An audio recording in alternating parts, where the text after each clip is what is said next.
আসসালামু আলাইকুম। আজকাল তো মানুষ ইউটিউব দেখে কত কিছুই করে, তো আমার একটু ইচ্ছা হয়েছিল যে ইউটিউব দেখে দেখে আদা চাষ করব। বিশেষ করে ইউটিউবে যত আদা চাষের ভিডিও দেখি, ভিডিও দেখতে গেলেই একটা জিনিস দেখি, সেইটা হচ্ছে যে আদা চাষ করে কোটিপতি, আদা চাষ করে লাখপতি। তো আমার একটু মনে হলো তাহলে আমি একটু চাষ করে দেখি এরকম হইতে পারি কিনা। তো যাই হোক, আদা চাষ করার আগে মূলত আমাদের কাজ হচ্ছে আমরা আমাদের বাড়িতে যে এবছর যে সব শাকসবজি লাগাবো, সেই শাকসবজি লাগানোর জন্য আমরা ঝাড় বানাইতেছিলাম, বিশেষ করে আমি আর রাকিবুল। এই ঝাড়গুলা বানানোর পরে আমরা মূলত এখন যাব হচ্ছে আদা চাষ করার জন্য যেসব জিনিসের প্রয়োজন হয় সেই সব জিনিসগুলো গোছানোর জন্য, একত্রিত করার জন্য।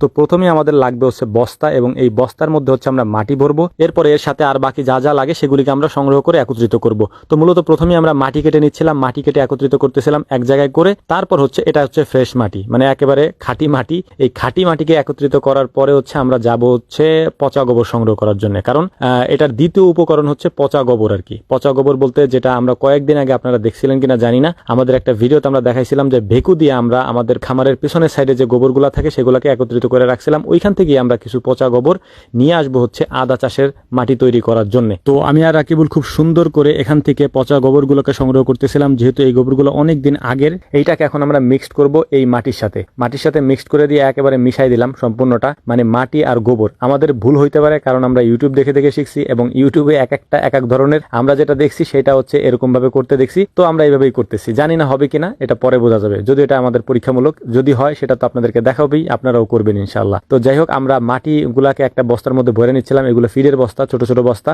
এই বস্তার মধ্যে মাটিগুলাকে ভরে নিয়েছিলাম, এবং এই মাটিগুলাকে ভরার পরে আমরা এর উপরে দিয়ে দিচ্ছিলাম হচ্ছে বালু, কারণ বালু দিলে এটা নাকি দিতে হয় আর কি। যাই হোক, আমি জানি না, আদা চাষ কখনো করি নাই, ছোটবেলা দেখছি যে 1 জার 2 জার আদা লাগাই রাখতো হইতো, বাট বড় হওয়ার পরে ওইগুলাকে দেখি নাই। এই জন্য আমি বাণিজ্যিকভাবে যেহেতু করা যায় কিনা এটা দেখার জন্য তো বালু নিয়ে আসলাম। বালু নিয়ে আসার পরে বালু দিয়ে দিব হচ্ছে আমরা প্রত্যেক বস্তার মুখের উপরে, এবং একটু ঝামাই নিলাম আর কি। ঝামা বলতে মানে মিক্স করে নিলাম উপরে নিচের মাটির সাথে, বালুটা যাতে একটু মিক্সড হয় আর কি। তো বালু আমরা এরকম নিয়ে নেওয়ার পরে তারপরে বস্তাগুলোকে আমরা এখন নিয়ে যাব হচ্ছে আমাদের বাড়িতে, যেখানে আমরা এগুলোকে রাখবো। আর একটা জিনিস আপনাদেরকে বলে দিই, আদা ছায়া জায়গায় হয়, অর্থাৎ ছায়াযুক্ত জায়গায় যদি আপনি আদা চাষ করেন সেখানে আপনার আদা হবে। এটা একটা সব থেকে পজিটিভ দিক, সেটা হচ্ছে যে আদা যেহেতু ছায়া জায়গায় হয় সেহেতু এটাকে যে কোনো জায়গায় আপনি লাগাইতে পারবেন, বাড়ির যে কোনো জায়গায় আপনি রেখে দিলে আদা হয়ে যাবে আর কি। তো যাই হোক, আমরা বস্তাগুলোকে নিয়ে আসতেছিলাম হচ্ছে আমাদের বাড়িতে এনে সুন্দর করে সাজায় রাখতেছিলাম। প্রত্যেকটা গাছের একেবারে গোড়ায় গোড়ায় এটাকে রেখে দিয়েছিলাম, যাতে ছায়াও পরে রোদও পরে হালকা হালকা, ছায়া রোদ দুটাই যাতে পায়, ভিটামিন ডি যাতে পায় আর কি। তো এটাকে আনার পরে আমরা এরপরে নিয়ে আসবো হচ্ছে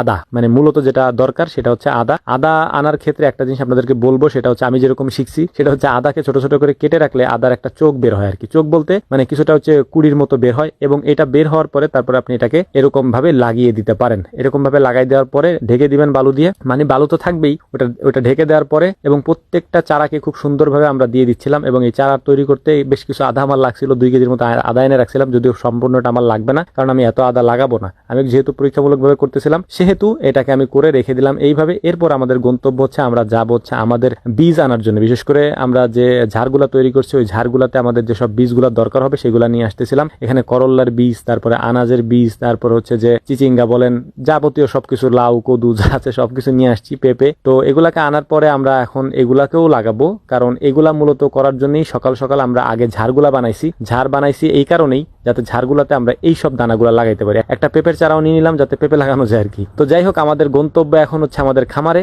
বিশেষ করে আমাদের পুকুরের পাড়ে। এখানে আসার পরে আমরা এটাকে খুলে তারপরে সুন্দর করে পানির সাথে মিশিয়ে ধুয়ে নিব, ধুয়ে তারপরে মানে একটু নরম করে নিব আর কি। তারপরে এটাকে আমরা মাটির নিচে দিয়ে দিব এবং এরপরে দিব পানি। তো মূলত আমরা এখানে কি কি নিয়ে আসছি আপনাদেরকে বলি। প্রথমে আমরা হচ্ছে লাউ আনার পরে আনছি আমরা চিচিঙ্গা, তারপরে নিয়ে আসছিলাম করল্লা, এরপরে নিয়ে আসছিলাম ধুন্দল।